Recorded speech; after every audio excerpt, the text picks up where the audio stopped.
विशाल आज ऑफिस के काम से दिल्ली आया हुआ था। काम निपटा कर शाम में वह टाइम पास के लिए एक मॉल में आ गया और वहां फूड कोर्ट में बैठकर चाइनीज खाने लगा। सामने एक कुर्सी पर उसे एक 7-8 साल की लड़की नजर आई जिसके बालों के स्टाइल ने उसे अंशु की याद दिला दी। वह ध्यान से बच्ची को देखने लगा।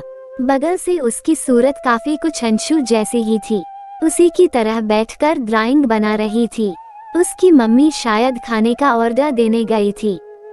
तभी बच्ची की बगल में एक युवक आकर बैठा तो बच्ची ने जोर से कहा, अंकल, यहाँ हम बैठे हुए हैं, आप दूसरी टेबल पर चले जाओ, मेरी मम्मी आने वाली है। युवक बच्ची को इस तरह निर्भीकता से बोलता देखकर सकपका गया और तुरंत वहाँ से उठकर दूर जाकर बैठ गया। बच्ची खुद में ही मुस्कुराई और फिर से अपने काम में लग गई। बच्ची ने एक बार फिर उसे अंशु की याद दिला दी। अंशु भी तो ऐसे ही निर्भीक और साफ साफ बात कहने वाली लड़की थी। अंशु के साथ उसका रिश्ता करीब 3 साल चला था। अंशु इंटीरियर डिजाइनिंग का कोर्स कर रही थी और गर्ल्स हॉस्टल में रहती थी। विशाल भी उसी कॉलेज में था। दोनों को ही आदत थी कि दोनों शाम के समय लाइब्रेरी चले जाते थे। वहीं उनकी मुलाकात हुई और फिर बातों का दौर ऐसा चला कि दोनों में अच्छी खासी दोस्ती हो गई। अंशु हमेशा हर जगह अपने हक के लिए आवाज उठाती और पार्ट टाइम काम करके अपना खर्च खुद निकालती। वो खूबसूरत तो थी ही, बुद्धिमान भी थी। विशाल उसके व्यक्तित्व से बहुत प्रभावित था। एक दिन उसने अंशु से अपने दिल की बात की तो अंशु ने भी उसके प्यार को स्वीकार कर लिया। इसके बाद दोनों एक दूसरे के बहुत क्लोज आ गए और 5-6 माह लिव इन में भी रहे। विशाल को वह रात आज भी याद है जब दोनों एक दूसरे की बाहों में थे। प्यार की तपिश उनके जिस्मों को भिगो रही थी। उसी दौरान अंशु ने विशाल से सवाल किया, विशु, हमारी जाति अलग है। मैं ऊंची जाति की हूँ जबकि तुम यादव हो। आज नहीं तो कल हमें अपने घर वालों से शादी की अनुमति लेनी होगी। सोचो, अगर वे नहीं माने तो क्या होगा। खासकर तुम्हारे घर वाले तो जैसा कि तुम बताते हो इस मामले में बहुत स्ट्रिक्ट हैं। यदि उन्होंने इनकार कर दिया तो क्या करोगे? विशाल ने कहा, डोंट वरी, मैं मना लूंगा। ये बात अलग है कि वे जान से मारने की धमकी भी दे सकते हैं। अंशु हंसकर बोली, मैं तो तुम्हारे लिए अपनी जान भी दे सकती हूँ। तुम बताओ, तुम क्या करोगे? मैं भी तुम्हारे लिए कुछ भी कर सकता हूँ, कहकर उसने अंशु पर अपने बाहों का घेरा और मजबूत कर दिया।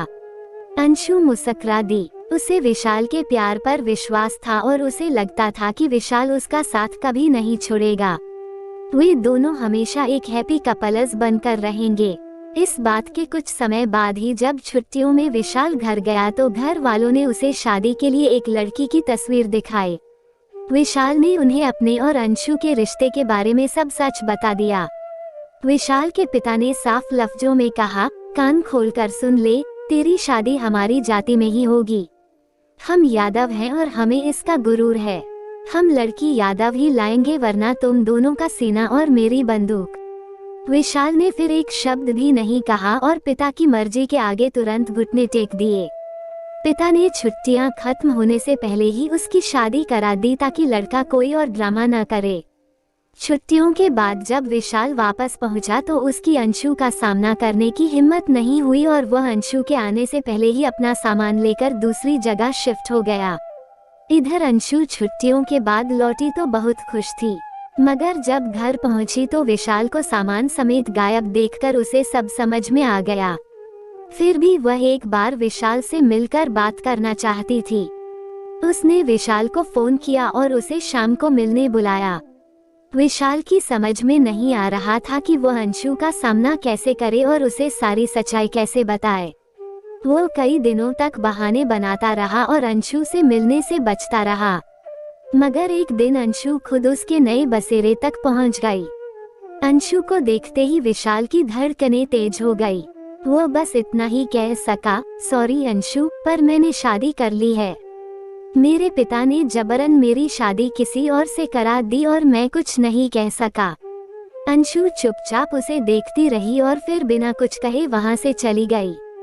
वह दिन था और आज का दिन।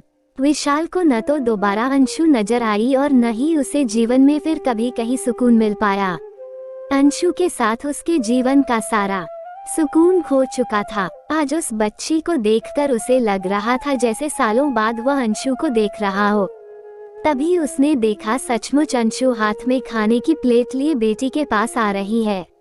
वो वहीं चेयर पर बैठ गई और दोनों माँ बेटी मिलकर खाने लगे। विशाल चुपचाप उठा और उनके सामने की चेयर पर बैठ गया। विशाल को देखते ही अंशु की भौहें तन गईं। विशाल हाथ जोड़कर कहने लगा, आई एम सॉरी, माफ कर दो मुझे। अंशु ने उस समय कुछ नहीं कहा। खाना खाकर उसने बेटी को पास ही गेम सेक्शन में खेलने के लिए भेजा और फिर विशाल की तरफ मुखातिब हुई, अब बोलो क्या कहना चाहते हो? यह मेरी बेटी है ना अंशु, सच बताओ। अंशु हौले से मुस्कुराए और बोली, वह तुम्हारी यानी एक भगोड़े बाप की नहीं बल्कि मेरी यानी एक आत्मनिर्भर माँ की बेटी है। तुम कहो अब क्या कहने के लिए आए हो? तुमने शादी नहीं की अंशु? नहीं। क्यों?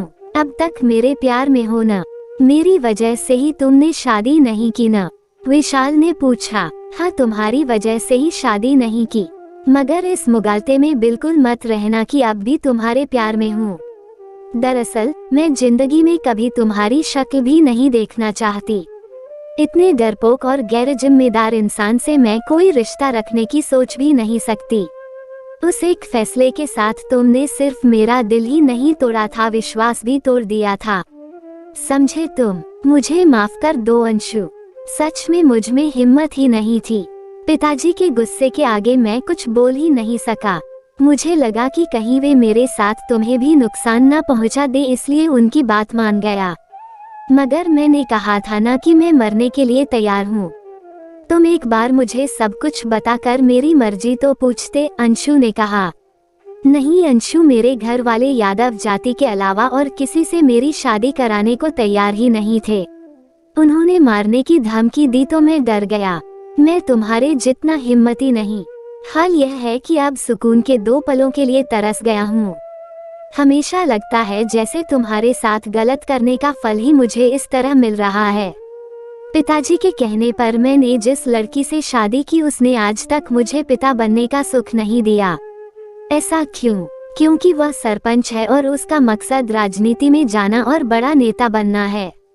उसने शादी के कुछ दिन बाद ही मुझे ये सब बता दिया था। जब वह पहली बार प्रेग्नेंट हुई थी उस समय चुनाव आने वाले थे, इसलिए उसने मुझे बताए बगैर ही अबॉर्शन करा लिया।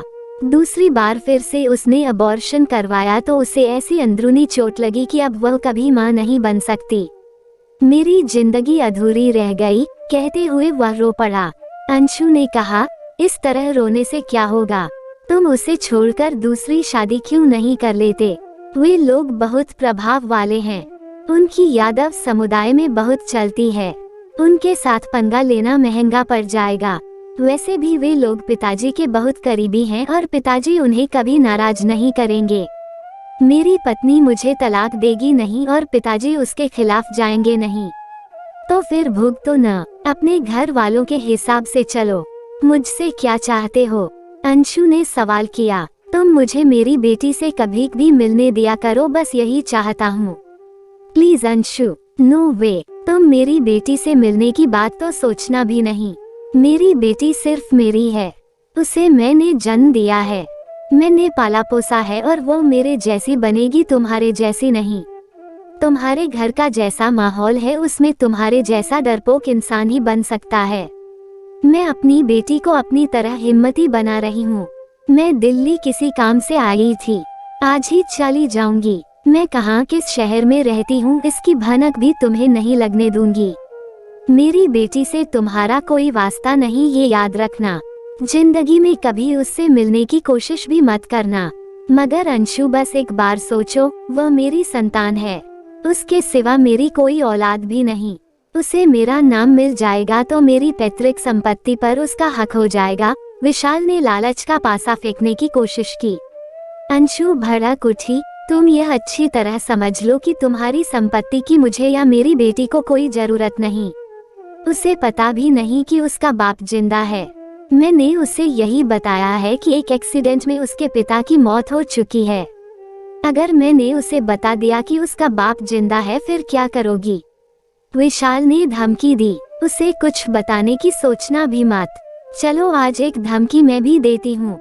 अगर तुमने आइंदा मुझे से या मेरी बेटी से मिलने या उसे हासिल करने की कोशिश भी की न तो मैं तुम पर बलात्कार का आरोप लगा दूंगी। अपनी बच्ची को बलात्कार का नतीजा कह दूंगी। इसके बाद तुम जेल में सड़ते रहना।